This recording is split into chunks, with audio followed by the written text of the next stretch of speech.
Hey, what's up everybody, and welcome to my NXT review. A lot of things going on in this show tonight as the build to Halloween Havoc continues in the next few weeks.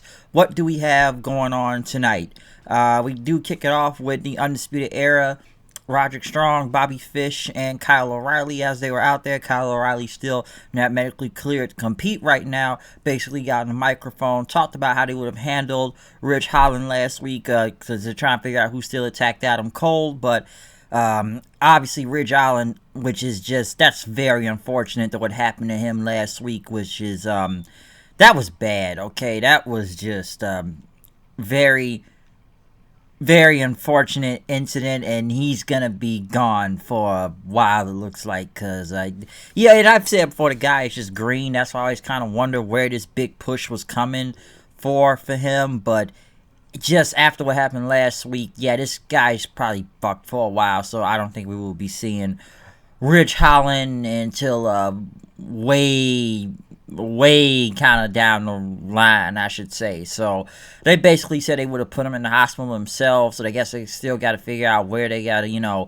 figure out who still attacked Adam Cole or who paid Ridge Holland to do it, but obviously plans have changed now due to Ridge Holland's, injury and whatnot after what happened last week. So yeah, until further notice, we'll see what they gotta do, but they have to get focused on this tag match tonight as basically Roderick Strong and Bobby Fish went against Lorcan and Birch. If you do remember when Fandango did that whole tag team switcheroo, whatever it was, and Strong and I think Lorcan were tag partners. Basically, when they won that match, both of these teams would face each other to see who will become the number one contenders for the tag team titles. Brazongo was watching in the Capitol Wrestling Center somewhere as the match went on. A very good match, might I say. Also, really good with both teams. It ended up with Lorcan taking out Birch accidentally off the apron, and Roderick Strong hitting a big high knee for the win.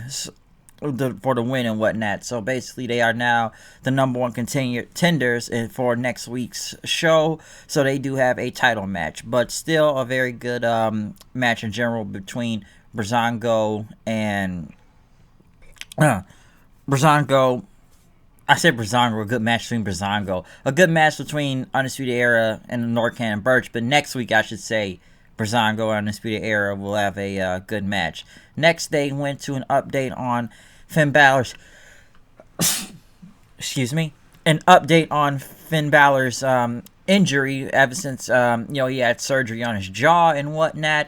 They basically showed the photos and everything, and they're trying to decide what to do with the NXT title right now and how long will Finn Balor be out, but they don't want to rush the decision right now. They want to give it a few weeks, and we'll see what happens with Finn Balor and see if he will be medically cleared to compete again, because like I said before, man, him and O'Reilly beat the living hell out of each other back at TakeOver. That was a tough match to look at, but really good at the same time, but still real tough. Next, we got a video promo from Ember Moon, more of a sit-down promo at the same time, too, as she talked about how 2019 was a terrible year for her, but, she found out something that people wanted her to be something else. And now that, she got medically cleared to come back, she came back to NXT. Yes, she was supposed to be part of the draft between Raw and SmackDown, but she wanted to come back to her home, which was NXT, that had the best women's division, she said. And, last time she was in NXT, she was on top. But now it's a different game nowadays, and you just don't get title shots on your past or what you did 2-3 years ago or whatnot. You're going to have to prove yourself in the moment of right now. And she talked about many women in NXT who she wants to go against and whatnot. But all that road is going to lead her all the way to the title, and it will be Ember's Law when she gets back her title. Which I will say this is a better promo than what they had for her last week, because it's not like her promo was that bad. It's just that the promo she cut just wasn't really good. It's not like she can't talk. That just wasn't a good promo last week, and this one was at least a little bit more straightforward, and I'm sure they edited it out and whatnot, but I feel like the sit-down video promo was way better than what they had last week, but still a good promo package for Ember Moon. Next, Ashanti the Adonis went against Jake Atlas. Not much of a match, I should say, since Legado de Fantasma came out. DJZ and Raul Mendoza Basically, they distracted Adonis, which gave Jake Atlas the roll-up win, but then they tried to attack Adonis right after. Jake Atlas did a dive outside the ring and helped Adonis. Then, as Santos Escobar came out, they came back towards the ring, but Swerve came in with a chair. Then, basically, all three, facing all 6 men facing off with each other and whatnot, pretty much having a stare down until Legado del Fantasma backed off. Then, right after. Next, though, Johnny Gargano and Candice LeRae were complaining about what was going on. That Candice LeRae, who does get another shot tonight for the title if she can beat Shotzi Blackheart, and Johnny Gargano says, why does Dexter Lumis get a title shot? What has he done? And again, what did Johnny Gargano do to get a title shot last time? All he does is throw people in the back of cars and draw things and whatnot.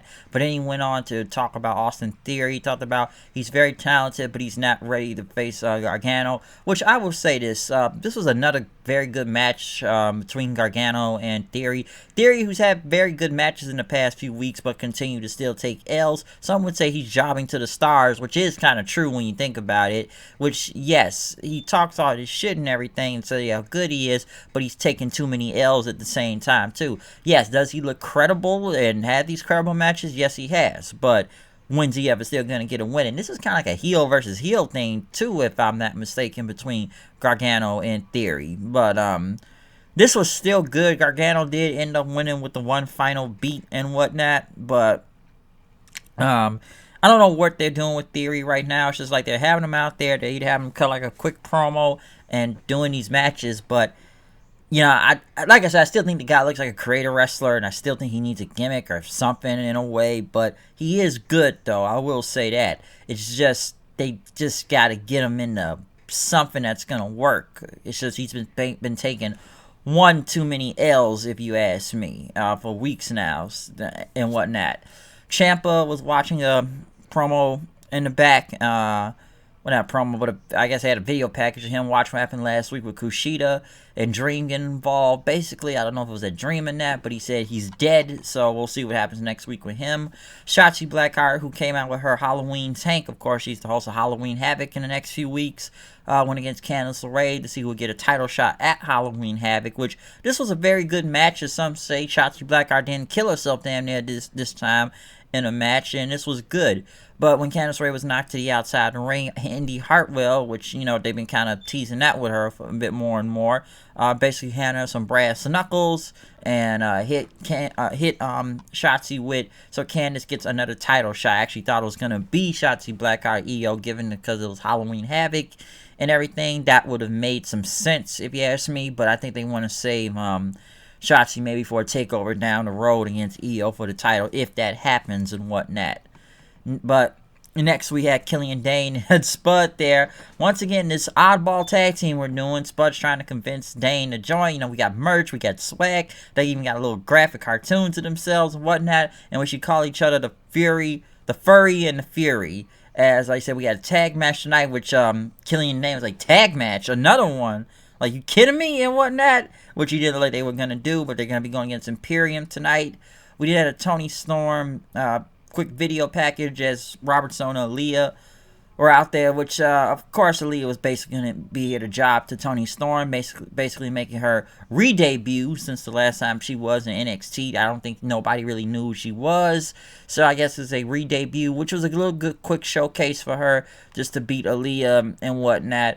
Tony won with the Storm Zero, so she got the win right there, but just a quick, good re-debut for her back into NXT and whatnot. So that wasn't that bad. That was good than what the last time she was in NXT. William Regal talked about what he saw tonight with the Candice and Blackheart match. He didn't like the finish, but Candice will be getting a title shot next week as Halloween Havoc, as it will be Rhea Ripley versus Raquel Gonzalez in Halloween Havoc, which they kind of had a brawl. Well, not a brawl, but an argument backstage early into the night. But Boa and Zia Lee walked up saying that she got a match of Halloween Havoc. She said Regal said he considered it. I don't know what Boa said, but she says, I really need this match. Can you get me a match of Halloween Havoc? And he says, I'll take it into consideration.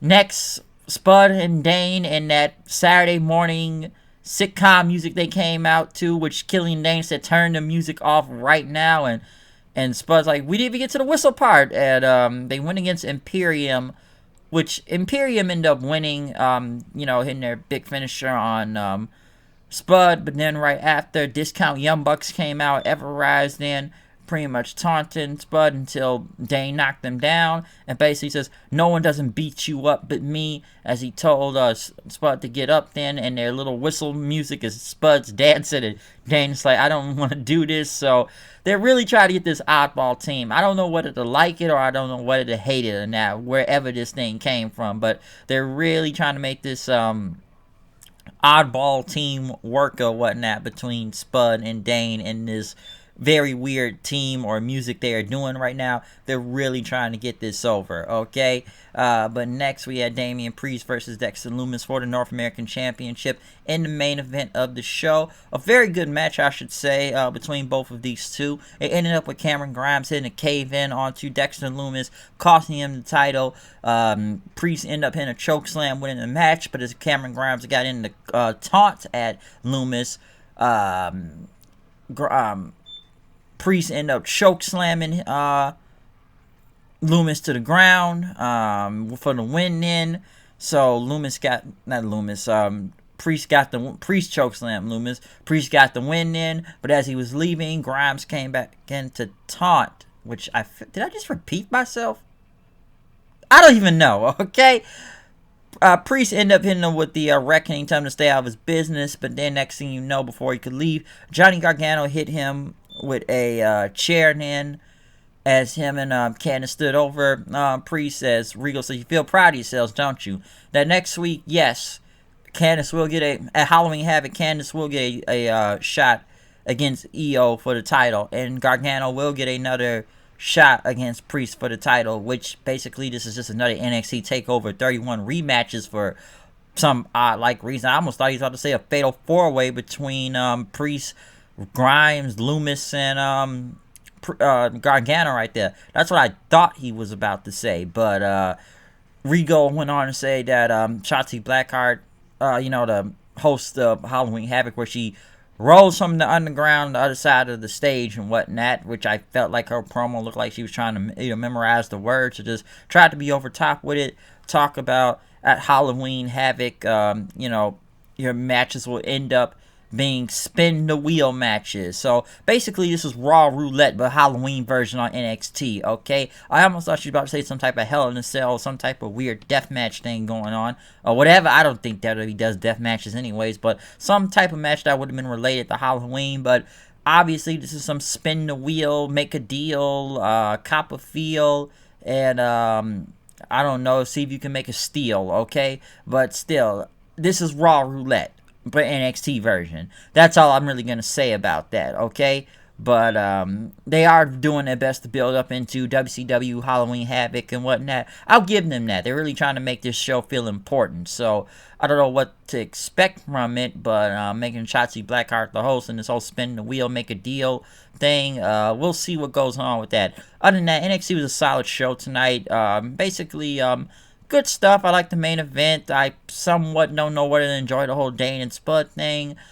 Good. First match was good with the tag. Tony Storm re-debut. What else?